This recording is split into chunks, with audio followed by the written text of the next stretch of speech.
स्वागत है आपका राजस्थान समाचार में। मैं हूं आपके साथ जूही सिंह और बढ़ते खबरों की ओर। राजस्थान के मुख्यमंत्री भजनलाल शर्मा इस महीने के अंदर दूसरी बार दिल्ली पहुंचे। यहां उन्होंने केंद्रीय गृह मंत्री अमित शाह समेत अन्य केंद्रीय मंत्रियों से मुलाकात की। भाजपा अध्यक्ष जेपी नड्डा के बाद अब गृह मंत्री अमित शाह से सीएम भजनलाल शर्मा की मुलाकात को किरोड़ी मीणा के इस्तीफे से जोड़कर देखा जा रहा है। सियासी गलियारों में चर्चा है कि अमित शाह और सीएम भजनलाल के बीच किरोड़ी के इस्तीफे को लेकर बातचीत हुई। बता दें कि भजनलाल सरकार ने अभी तक किरोड़ी मीणा का इस्तीफा स्वीकार नहीं किया और लगातार उन्हें मनाने की कोशिश की जा रही है। राजस्थान के मुख्यमंत्री भजनलाल शर्मा 8 दिन के अंदर दूसरी बार दिल्ली पहुंचे और गृह मंत्री अमित शाह के साथ मुलाकात की। इस दौरान सीएम ने अमित शाह को राजस्थान सरकार के लोक कल्याणकारी कार्यों से अवगत भी कराया। अमित शाह ने भजनलाल को नए भारत का नया राजस्थान बनाने के लिए सुझाव भी दिए। साथ ही दोनों नेताओं के बीच आगामी उपचुनाव, मंत्रिमंडल विस्तार सहित कई मुद्दों पर चर्चा भी हुई और ऐसे में माना जा रहा है कि आगामी दिनों में बीजेपी प्रदेश अध्यक्ष मंत्रिमंडल फेरबदल के साथ मंत्री पद से इस्तीफा देने वाले किरोड़ी लाल मीणा को लेकर बड़ी खबर आ सकती है। 3 दिन पहले बीजेपी के प्रदेश अध्यक्ष सीपी जोशी की गृह मंत्री अमित शाह से मुलाकात हुई थी।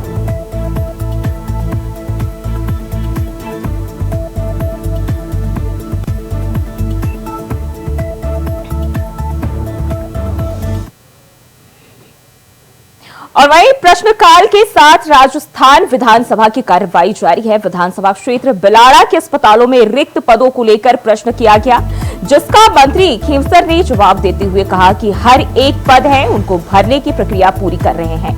दंत चिकित्सकों की परीक्षा आयोजित की गई है। रिक्त पदों को आगामी पदोन्नति प्रक्रिया के बाद भरने का काम किया जाएगा। बिलाड़ा चिकित्सालय को क्रमोन्नत करने की घोषणा की गई है। पूरक प्रश्न करते हुए विधायक अर्जुन लाल ने कहा कि जो चिकित्सा के उपकरण खरीदे हैं उसमें भ्रष्टाचार हुआ है। क्या सरकार जांच करवाएगी? विधानसभा में आज प्रदेश में जल जीवन मिशन के तहत किया जा रहे कार्यों के दौरान क्षतिग्रस्त हुई सड़कों के नवीनीकरण को लेकर विपक्ष सत्ता पक्ष को घेरेगा। इसके साथ ही ध्यान आकर्षण प्रस्ताव में सेंट्रल बैंक अनियमितताओं को लेकर भी सवाल करेंगे।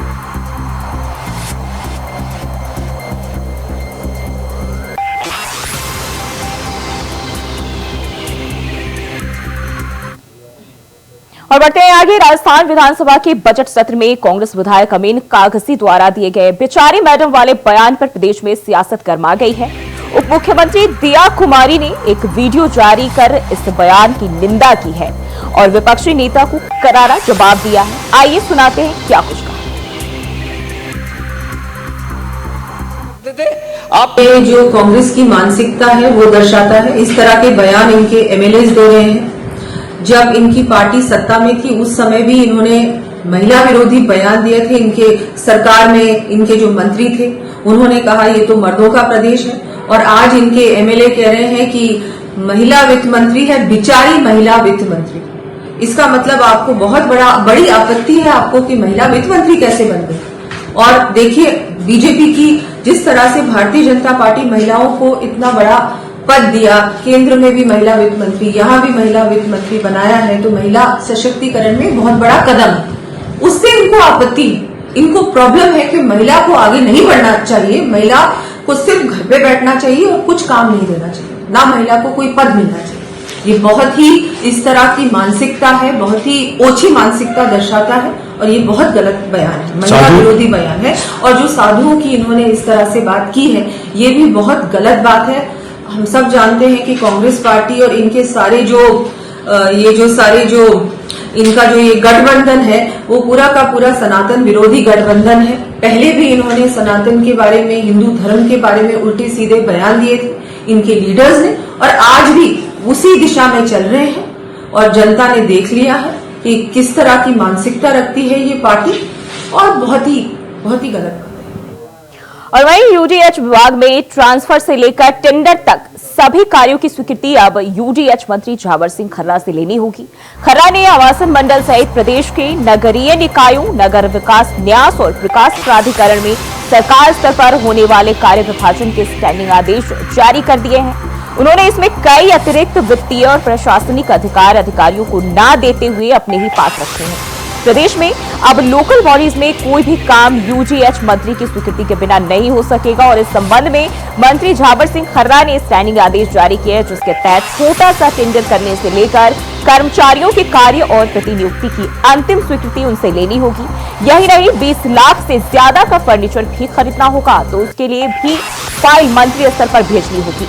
वहीं रियल एस्टेट रेगुलेटरी अथॉरिटी आवासन मंडल के अध्यक्ष और सदस्यों की नियुक्ति से लेकर उन्हें पद से हटाने और उनका कार्यकाल बढ़ाने का भी फैसला मंत्री स्तर पर ही होगा। हालांकि मंत्री खुद इस विषय में सीएम से भी चर्चा करेंगे।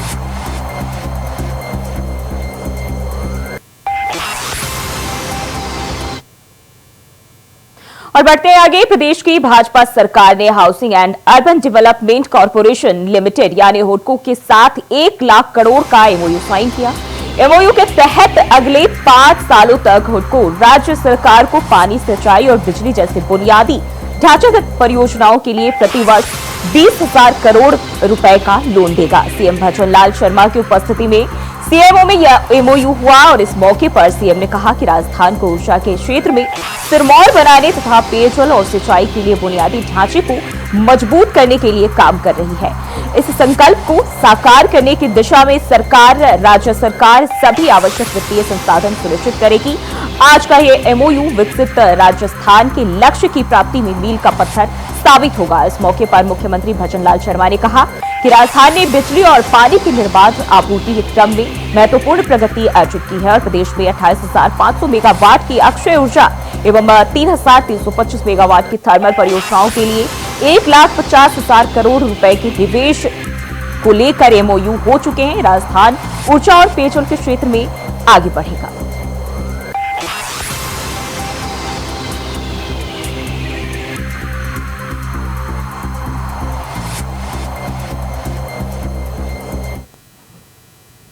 और रुक करते हैं अगली खबर की ओर। राजस्थान में इस साल अगस्त में स्थानीय निकायों के चुनाव होने वाले और ऐसे में इस बार सरकार सभी निकाय और ग्राम पंचायत चुनाव एक साथ करवा सकती है। अपने बजट भाषण में उप मुख्यमंत्री दिया कुमारी ने 1 स्टेट 1 इलेक्शन करवाने की घोषणा की थी। हालांकि यह ई कानून बनने के बाद ही संभव है। ऐसे में सरकार इसके लिए अगस्त महीने में विशेष सत्र बुला सकती है। खबर के मुताबिक सरकार इस साल अगस्त और सितंबर महीनों में प्रदेश में एक साथ स्थानीय निकाय और ग्राम पंचायत चुनाव करवा सकती है। अगर राजस्थान में एक राज्य एक चुनाव का कानून बनता है तो राजस्थान देश में ऐसा करने वाला पहला राज्य होगा। भारतीय जनता पार्टी ने लोकसभा चुनाव में एक देश एक चुनाव के कॉन्सेप्ट को अपने घोषणा पत्र में शामिल किया था। राजस्थान में 11 नगर निगम, 33 नगर परिषद और 169 नगर निगम बोर्ड, 213 शहरी स्थानीय निकाय यानी कि यूएलबी शामिल है। खबर है कि सरकार अधिकारियों और विशेषज्ञों द्वारा बिल के ड्राफ्ट और कानूनी और तकनीकी उलझनों से निपटने के लिए एक मसौदा तैयार कर रही है। 1 स्टेट 1 इलेक्शन बिल लाने की तैयारी में सरकार नजर आ रही है।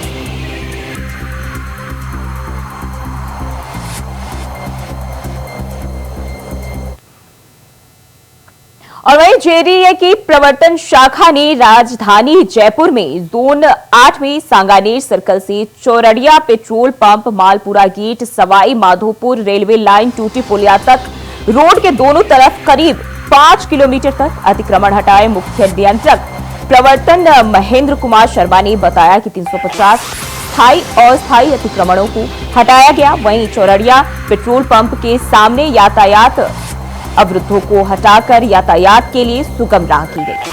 15 जुलाई से शुरू हुए अभियान में अब तक 1635 स्थायी और अस्थायी अतिक्रमण हटवाए गए हैं। जयपुर में अब झारखंड महादेव तिराहे से तिराहा लता सर्किल, 29 जुलाई को एसएमएस हॉस्पिटल से नारायण सिंह सर्किल, त्रिमूर्ति सर्किल से जेके लॉन से बांगट तक और 30 जुलाई को गोपालपुरा बाईपास से रामबाग तक अतिक्रमण हटाए जाएंगे। जयपुर में जमकर जेडीए का बुलडोजर चल रहा है।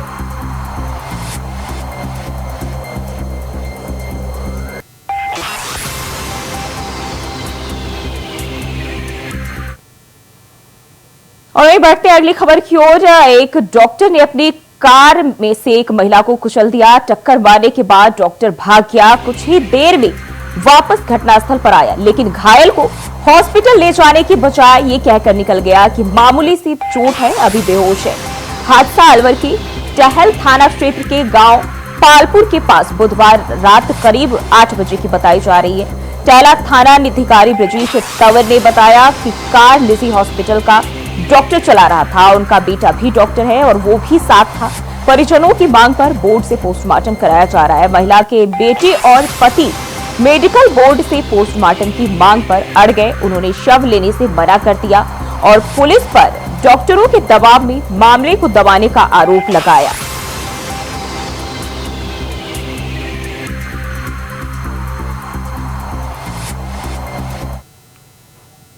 और खबरों में बढ़ते हैं आगे। राजस्थान के डीग जिले में संदिग्ध गौ तस्करों ने मंगलवार देर रात पिकअप वाहन चालक की गोली मारकर हत्या कर दी।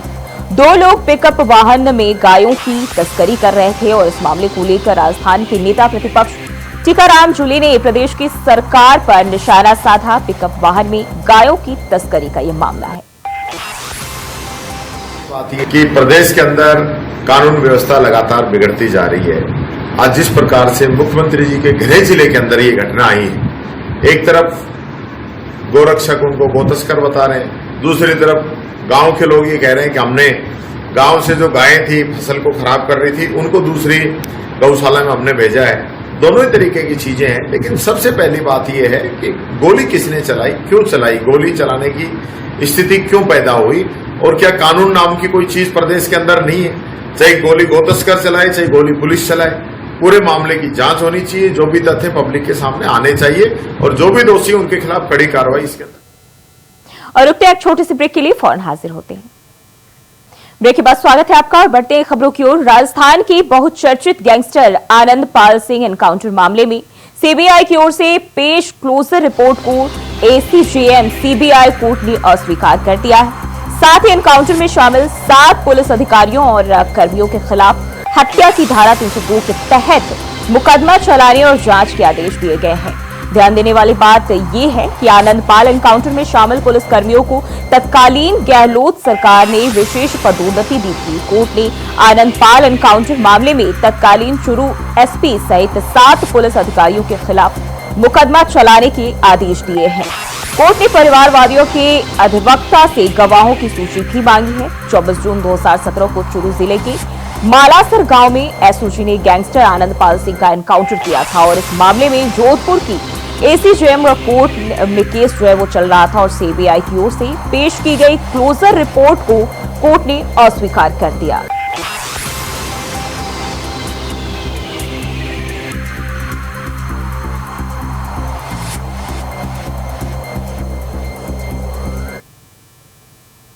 रुक कर लेते हैं अगली खबर की ओर। अजमेर के जवाहरलाल नेहरू मेडिकल कॉलेज में एक स्टूडेंट के साथ रैगिंग कर मारपीट करने का मामला सामने आया है। पीड़ित का आरोप है कि आरोपियों ने मारपीट कर जबरन पांव पकड़वाए और जान से मारने की धमकी दी।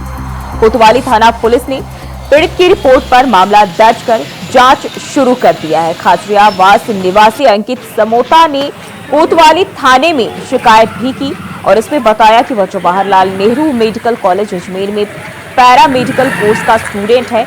22 जुलाई को जब वो अपनी ड्यूटी से 2 बजे घर जाने के लिए कार्डियो हॉस्पिटल पार्किंग से अपनी बाइक निकाल रहा था, तभी पीछे से 5-6 एमबीबीएस के स्टूडेंट्स आए और गाली गलौज कर मारपीट करने लगे। ये लोग जबरदस्ती पकड़कर हॉस्टल में ले गए और वहां पर दुर्व्यवहार कर मारपीट की और साथ ही जान से मारने की धमकी भी दी। इन्होंने जबरदस्ती पांव पकड़वाने और रैगिंग जैसी घटना की है।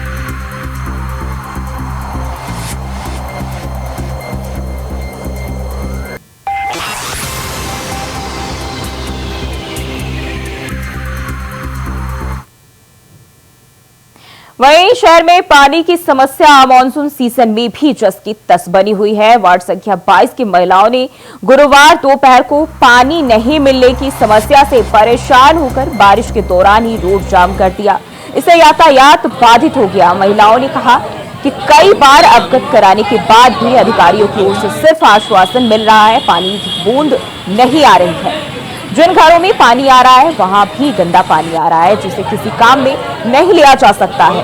पुलिस द्वारा काफी देर तक समझाइश करने के बाद जाम को खोला गया। वार्ड 22 की निवासी महिला ने बताया कि वार्ड में पीने का पानी जो है, इसकी समस्या लंबे समय से चली आ रही है और जलदाय विभाग को कई बार अवगत कराया गया। महिला ने कहा कि क्षेत्र के घरों में गंदा पानी आ रहा है और इसे पीने तो दूर किसी काम में भी इस्तेमाल नहीं कर सकते। मजबूरन महिलाओं को सड़क पर आकर अपनी बात रखनी पड़ रही है।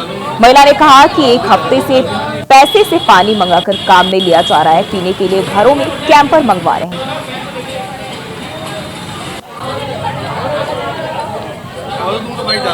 भैया पानी की समस्या है, पीने की पानी को और पीने का पानी इतना गंदा आ रहा है। गटर का पानी भैया बिल्कुल गंदा पानी आ रहा है। भैया जयन अयन से हमारी 4-5 दिन हो गए बात होते होते, लेकिन कोई सुनवाई नहीं है भैया। इसीलिए भैया आज हमने मजबूरी से जाम लगाया। कितने दिन से समस्या? भैया 1 हफ्ता हो गया। पीने का पानी भैया, पीने का पानी साफ हो तो भैया हम नहीं भी जाम लगाते। भैया पीने का पानी बहुत गंदा आ रहा है। पानी दिखा लो भैया, पानी की बाल्टी भरी हुई है भैया, देखो कर रहे हैं आप? भैया मोल के मंगवा रहे हैं, कैंपर ले रहे हैं। जब टंकी में नहीं चढ़ेगा तो आरओ का पानी भी कहाँ से आएगा भैया? भैया गोपाल टैक्स नाला शीश का 22 मोहल्ला है भैया, लेकिन काफी समय से पानी की समस्या बहुत बनी हुई इधर। न पीने का न नहाने का पानी कहीं से भी नहीं मिल पाता। पैसे भी हम कहाँ तक लगाएंगे बताओ पानी में?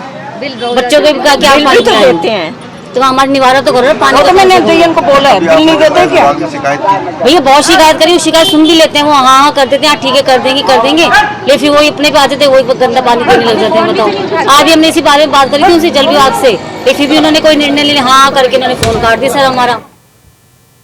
और वहीं जोधपुर पुलिस कमिश्नरेट की प्रतापनगर थाना पुलिस ने फरार आरोपियों को पकड़ने के लिए चलाए जा रहे अभियान के तहत एक 10,000 के इनामी आरोपी को गिरफ्तार किया है। आरोपी के खिलाफ पहले भी विभिन्न थाना क्षेत्र में करीब डकैती लूट के कई मामले दर्ज है। सूचना के आधार पर पुलिस ने आरोपी को पकड़ने में सफलता हासिल की है। फिलहाल पुलिस आरोपी से पूछताछ कर रही है। एसआई शिमला ने बताया कि सूचना के जरिए पता चला कि 10,000 का इनामी आरोपी राजेश पुत्र मनोहर नाम विष्णोई निवासी भादू नगर दूडू पुलिस थाना फलोदी वर्तमान में प्रताप नगर थाना क्षेत्र में घूम रहा है और इस पर टीम के साथ मौके पर गई और आरोपी को पकड़कर लाई। आरोपी के खिलाफ लूट और डकैती के कई मामले दर्ज हैं, जिसमें लंबे समय से फरार चल रहा था। वही मामले में अनुसंधान किया जा रहा है।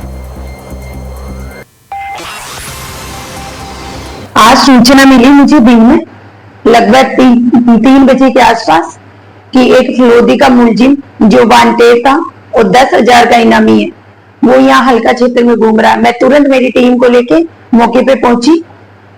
मुझे पता चला राजेश नाम का व्यक्ति जिसने कई डकैती कई लूट कर रखी है, उसको मैं लेके आई थाने पे। अभी मेरे पास ही अनुसंधान, हाँ इसके 5 मुकदमे पहले से ही है, अभी अनुसंधान जारी है।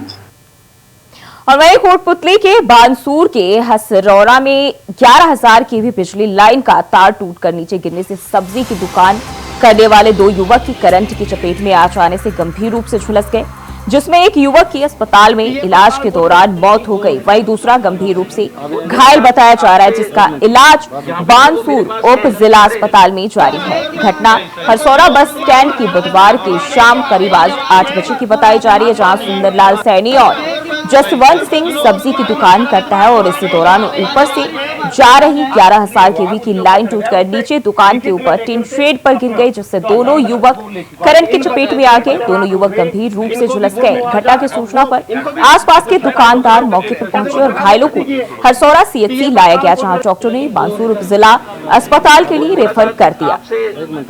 यहाँ पे है वो मेरे पास है सारे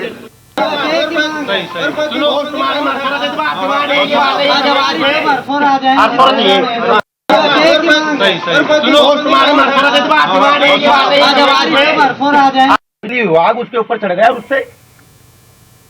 और खबरों में बढ़ते हैं आगे। राजस्थान में आज 7 जिलों में बारिश का अलर्ट जारी किया गया है। मौसम विज्ञान केंद्र जयपुर ने बताया कि प्रदेश के टोंक, सवाई माधोपुर, दौसा, अलवर, करौली और धौलपुर में तेज बारिश हो सकती है, जबकि चुरू, हनुमानगढ़ समेत जैसलमेर और बाड़मेर को छोड़कर बाकी जिलों में हल्की बारिश होगी। सवाई माधोपुर के कई एरिया में आज सुबह से बरसात का दौर जारी है, जयपुर शहर के कई हिस्सों में करीब आधे घंटे तक रुक रुक कर बारिश हुई। कल प्रदेश के पूर्वी हिस्सों में कुछ जगहों पर अच्छी बारिश हुई। अलवर, सवाई माधोपुर, भरतपुर, धौलपुर में 1 से 2 इंच तक पानी बरसा। राजस्थान में फिर से जो है बारिश का कहर देखने को मिल रहा है।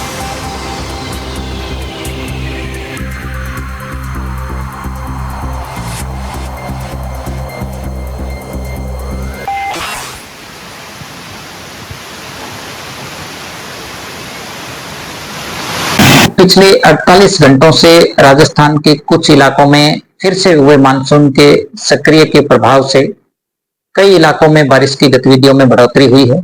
आज दर्ज बारिश के अनुसार दौसा, करौली, अलवर, चित्तौड़गढ़, इसके अलावा सवाई माधोपुर जिलों में कहीं कहीं भारी और कहीं कहीं अति भारी बारिश रिपोर्ट हुई है। पूर्वी राजस्थान में सर्वाधिक बारिश दौसा जिले में 197 mm यानी वेरी हेवी रेनफॉल रिपोर्ट हुई है। इसके अलावा पश्चिमी राजस्थान के चोरू जिले में भी भारी बारिश रिपोर्ट हुई है। सरदार शहर में 71 mm रेनफॉल रिपोर्ट की गई है। बात करें यदि मानसून की परिस्थितियों की, तो फिलहाल मानसून ट्रफ लाइन अपने नॉर्मल पोजीशन पे है। इसके अलावा पूर्वी भारत के कुछ इलाकों के ऊपर एक साइक्लोनिक सर्कुलेशन भी बना हुआ है। इस सिस्टम के प्रभाव से पूर्वी राजस्थान के अनेक स्थानों पर अगले 4-5 दिन मानसून सक्रिय रहने की प्रबल संभावना है, यानी अधिकांश स्थानों पर हल्के से मध्यम बारिश होने की संभावना है। वहीं अगले 24 घंटों के दौरान यदि देखें तो खासकर कोटा, उदयपुर और अजमेर संभाग में कहीं कहीं मध्यम से तेज बारिश हो सकती है। इस दौरान कहीं कहीं भारी बारिश होने की भी संभावना है। और राजस्थान समाचार में फिलहाल के लिए बस इतना ही। खबरों के लिए बने रहिए इंडिया वॉइस के साथ।